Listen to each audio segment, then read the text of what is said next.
আয়ান digital ক্লাছলৈ সকলোকে স্বাগতম জনাই আজি আলোচনা কৰিব ওলাইছো দশম শ্ৰেণীৰ অসমীয়া পাঠ্যক্ৰমৰ অন্তৰ্গত অসমীয়া ব্যাকৰণৰ এটি পাঠ ছন্দ।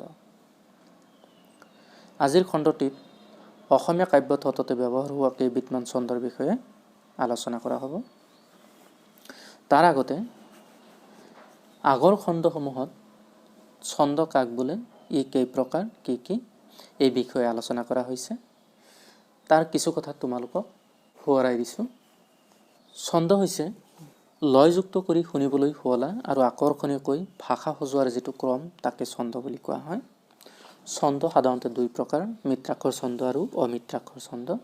মিত্ৰাক্ষৰ ছন্দক মিলিতান্ত ছন্দ আৰু অমিত্ৰাক্ষৰ ছন্দক অমিলিতান্ত ছন্দ বুলি কোৱা হয়। কবিতাৰ শাৰীবোৰৰ গঠনৰ ওপৰত ভিত্তি কৰি ছন্দক তিনি প্ৰকাৰে শ্ৰেণী বিভাজন কৰা হয়। প্ৰথম সমবৃত্ত ছন্দ, দ্বিতীয় অৰ্ধ সমবৃত্ত ছন্দ আৰু তৃতীয় বিষমবৃত্ত ছন্দ। এতিয়া আহিছোঁ আজিৰ খণ্ডটিলৈ। অসমীয়া কাব্য তত্ত্বতে ব্যৱহাৰ হোৱা কেইবিধমান ছন্দৰ ভিতৰত হৈছে পদছন্দ বা পয়াৰ। এইবিধ ছন্দত 14 মাত্ৰাৰ দুটাকৈ চৰণ থাকে। উদাহৰণলৈ লক্ষ্য কৰা। প্ৰথম চৰণৰ প্ৰথম পৰ্বত 8টা মাত্ৰা আৰু দ্বিতীয় পৰ্বত 6টা মাত্ৰা আছে। ঠিক তেনেকৈ দ্বিতীয় চৰণৰ প্ৰথম পৰ্বত 8টা আৰু দ্বিতীয় পৰ্বত 6টা মাত্ৰা আছে। যেহেতু দুয়োটা চৰণতে অৰ্থাৎ প্ৰথম চৰণ আৰু দ্বিতীয় চৰণ এই দুয়োটা চৰণতে 14টাকৈ মাত্ৰা আছে, গতিকে ইয়াক সমবৃত্ত ছন্দ বুলি কোৱা হ'ব। সমবৃত্ত ছন্দ এইকাৰণে কোৱা হয় যে প্ৰত্যেকটো চৰণত আখৰৰ সংখ্যা বা মাত্ৰাৰ সংখ্যা সমান। প্ৰতিটো চৰণতে দুটাকৈ পৰ্ব থাকে, গতিকে ইয়াক দ্বিপদী ছন্দ বুলি কোৱা হয়। উদাহৰণলৈ মন কৰা যে প্ৰথম চৰণত দুটা পৰ্ব আছে, আকৌ দ্বিতীয় চৰণতো দুটা পৰ্ব আছে, গতিকে দুটা পৰ্বযুক্ত চৰণ থাকিলে তাক দ্বিপদী ছন্দ বুলি কোৱা হয়। এই পৰ্বৰ গঠন 8+6 এনেধৰণৰ। মন কৰা, প্ৰথম পৰ্বত 8টা আৰু দ্বিতীয় পৰ্বত 6টাকৈ মাত্ৰা আছে। দুয়ো চৰণৰ শেষ বৰ্ণৰ ধ্বনিগত মিল আছে, গতিকে ইয়াক মিলিতান্ত ছন্দ বুলি কোৱা হয় বা ইয়াৰ মাজত অন্তমিল দেখিবলৈ পোৱা যায়। উদাহৰণলৈ লক্ষ্য কৰা। প্ৰথম চৰণৰ শেষ বৰ্ণ ত আৰু দ্বিতীয় চৰণৰ শেষ বৰ্ণ ত অৰ্থাৎ ধ্বনিগত মিল আছে, গতিকে মিত্ৰাক্ষৰ ছন্দ। প্ৰথম চৰণৰ পাছত অৰ্ধজ্যোতি আৰু দ্বিতীয় চৰণৰ পাছত পূৰ্ণজ্যোতি ব্যৱহাৰ কৰা হয়। যে প্ৰথম চৰণৰ পাছত অৰ্ধজ্যোতি ব্যৱহাৰ কৰা হৈছে আৰু দ্বিতীয় চৰণৰ পাছত পূৰ্ণজ্যোতি ব্যৱহাৰ কৰা হৈছে। এতিয়া আহিছোঁ অসমীয়া কাব্য তত্ত্বতে ব্যৱহাৰ হোৱা আন এটি ছন্দ হৈছে দুলৰী ছন্দ, যাক আমি ত্ৰিপদী ছন্দ বুলিও ক'ব পাৰোঁ। ইয়াৰ প্ৰতিটো চৰণত জ্যোতি নিয়ন্ত্ৰিত 3টাকৈ পৰ্ব থাকে, গতিকে ইয়াক ত্ৰিপদী ছন্দ বুলি কোৱা হয়। দুলৰী ছন্দত একোটা স্তৱকত 6+6+8 মাত্ৰাৰ তিনিটাকৈ মুঠ 6টা পৰ্বযুক্ত দুটা চৰণ থাকে। উদাহৰণলৈ মন কৰা। ইয়াতে দুটা চৰণ আছে আৰু দুয়োটা চৰণতে 3টাকৈ পৰ্ব আছে। স্তৱকত মুঠ মাত্ৰাৰ সংখ্যা 40টা। এতিয়া এই স্তৱকটোত মুঠ মাত্ৰাৰ সংখ্যা হৈছে 40টা। 6+6+8 সমান 20, 6+6+8 সমান 20, অৰ্থাৎ 20+20 সমান 40। প্ৰত্যেক চৰণৰ শেষ বৰ্ণৰ ধ্বনিগত মিল আছে। এতিয়া আকৌ প্ৰথম চৰণৰ শেষ বৰ্ণ ন আৰু দ্বিতীয় চৰণৰ শেষ বৰ্ণ ন গতিকে ইয়াৰ ধ্বনিগত মিল আছে। ইয়াক মিত্ৰাক্ষৰ ছন্দ বুলিও কোৱা হয় বা মিলিতান্তক ছন্দ বুলিও ক'ব পাৰি। পুৰণি অসমীয়া সাহিত্যৰ উপৰিও বিহুনাম, আইনাম, বিয়ানাম আদিত এই ছন্দৰ বহুল ব্যৱহাৰ পৰিলক্ষিত হয়।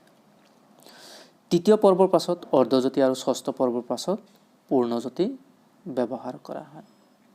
আন এটি উদাহৰণ লৈ মন কৰা। তৃতীয় পৰ্বৰ পাছত অৰ্ধজ্যোতি আৰু ষষ্ঠ পৰ্বৰ পাছত পূৰ্ণজ্যোতি ব্যৱহাৰ কৰা হৈছে। এতিয়া আহিছোঁ আন এটি ছন্দলৈ, যাক অসমীয়া কাব্যত সততে ব্যৱহাৰ হোৱা দেখিবলৈ পোৱা যায়, ছবি ছন্দ। ছবি ছন্দ ৮+৮+১০ মাত্ৰাৰ ৩টাকৈ পৰ্বযুক্ত 2টা চৰণ থাকে। উদাহৰণ লৈ মন কৰা। ইয়াতে এটা স্তৱকত 2টা চৰণ আছে আৰু একোটা চৰণত 3টাকৈ পৰ্ব আছে। প্ৰতিটো চৰণৰ শেষ বৰ্ণৰ ধ্বনিগত মিল আছে। অৰ্থাৎ ছবি ছন্দ প্ৰতিটো চৰণৰ শেষ বৰ্ণ ধ্বনিগত মিল থাকে। যেনেকৈ প্ৰথম চৰণৰ শেষ বৰ্ণ টি আৰু দ্বিতীয় চৰণৰ শেষ বৰ্ণ টি, ইয়াতে ধ্বনিগত মিল আছে। গতিকে ইয়াক মিত্ৰাক্ষৰ ছন্দ বুলিও ক'ব পাৰি। ই ত্ৰিপদী তথা অৰ্ধ সমবৃত্ত ছন্দ। ইয়াক ত্ৰিপদী ছন্দ এইকাৰণে কোৱা হয় যে একোটা চৰণত 3টাকৈ পৰ্ব থাকে। যে এইটো চৰণত এই এটা পৰ্ব, এই এটা পৰ্ব, এই এটা পৰ্ব, অৰ্থাৎ 3টা পৰ্ব আছে। ঠিক তেনেকৈ দ্বিতীয় চৰণতো এই এটা পৰ্ব, এই এটা পৰ্ব, এই এটা পৰ্ব আছে, অৰ্থাৎ 3টাকৈ পৰ্ব আছে। সেই হিচাপে ইয়াক ত্ৰিপদী ছন্দ বুলি কোৱা হয়। আকৌ অৰ্ধ সমবৃত্ত ছন্দ এইকাৰণেই কোৱা হয় যে কবিতাৰ প্ৰথম শাৰী আৰু তৃতীয় শাৰীৰ আখৰৰ সংখ্যা সমান। ঠিক তেনেকৈ দ্বিতীয় শাৰী আৰু চতুৰ্থ শাৰীৰ আখৰৰ সংখ্যা সমান, আৰু সেইকাৰণে ইয়াক অৰ্ধ সমবৃত্ত ছন্দ বুলি কোৱা হয়। অসমীয়া কাব্যত সততে ব্যৱহাৰ হোৱা আন এটি ছন্দ হৈছে লেছাৰী। এইবিধ ছন্দত 10+10+14 মাত্ৰাৰ 3টা পৰ্বযুক্ত 2টা চৰণ থাকে। যে প্ৰথম চৰণত প্ৰথম পৰ্বত দ, দ্বিতীয় পৰ্বত দ আৰু তৃতীয় পৰ্বত 14 মাত্ৰাযুক্ত আছে। ঠিক তেনেকৈ দ্বিতীয় চৰণৰ প্ৰথম পৰ্বত দ, দ্বিতীয় পৰ্বত দ আৰু তৃতীয় পৰ্বত 14 মাত্ৰা যুক্ত আছে। এই দুয়োটা চৰণৰ মাত্ৰাৰ সংখ্যা মুঠ 68টা। দুয়োটা চৰণৰ শেষ বৰ্ণৰ ধ্বনিগত মিল আছে। ইয়াৰ প্ৰত্যেকটো চৰণৰ শেষ বৰ্ণৰ ধ্বনিগত মিল আছে। গতিকে ই মিত্ৰাক্ষৰ ছন্দ। ই অৰ্ধ সমবৃত্ত ছন্দ, কাৰণ কবিতাটোৰ প্ৰথম শাৰীৰ আখৰৰ সংখ্যা আৰু তৃতীয় শাৰীৰ আখৰৰ সংখ্যা সমান, দ্বিতীয় শাৰীৰ আখৰৰ সংখ্যা আৰু চতুৰ্থ শাৰীৰ আখৰৰ সংখ্যা সমান। ইয়াৰ পিছত আহিছোঁ আন এটি ছন্দলৈ, সেয়া হৈছে ঝুমৰি। এইবিধ ছন্দত এটা স্তৱকত 8টা মাত্ৰা 4টা চৰণ থাকে। উদাহৰণটোলৈ মন কৰা। হেন শুনি যাবৱন্ত, ধলাই মহাবলৱন্ত, নিচিনা স্বামীক পাছে, ধৰিলন্ত যুদ্ধক আছে। ইয়াতে 4টা চৰণযুক্ত এটা স্তৱক আৰু প্ৰত্যেকটো চৰণত 8টাকৈ মাত্ৰা আছে। ইয়াতে 2টা চৰণৰ শেষ বৰ্ণৰ ধ্বনিগত মিল আছে। প্ৰথম চৰণৰ শেষ বৰ্ণ আৰু দ্বিতীয় চৰণৰ শেষ বৰ্ণৰ ধ্বনিগত মিল আছে। ঠিক তেনেকৈ তৃতীয় চৰণৰ শেষ বৰ্ণ আৰু চতুৰ্থ চৰণৰ শেষ বৰ্ণৰ ধ্বনিগত মিল আছে। ই সমবৃত্ত ছন্দ, কাৰণ প্ৰত্যেকটো শাৰীত আখৰৰ সংখ্যা সমান। গতিকে ঝুমুৰিক সমবৃত্ত ছন্দৰ অন্তৰ্ভুক্ত। অসমীয়া কাব্যত সততে ব্যৱহাৰ হোৱা আন এটি ছন্দ হৈছে কুসুমমালা। এইবিধ ছন্দত 6 মাত্ৰাযুক্ত 4টা চৰণ থাকে। 4টা চৰণৰ শেষ বৰ্ণৰ ধ্বনিগত মিল আছে।